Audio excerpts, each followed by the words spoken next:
你看这个哦，是21伏特的这个，你看这个打草机，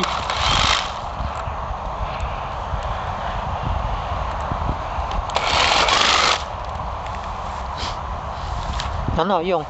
这个来接，要用这个来接，然后这个车用电池2颗，这个是正对负对正，这是串联应该增加电压了，串联是要增加电压了啊，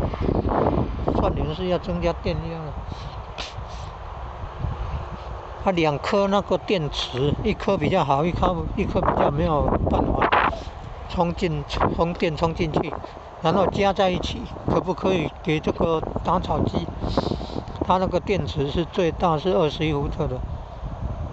好啊，这样可以用吗？21跟24伏特呢，这个电压都会比较少啊。现在那个没有充电了，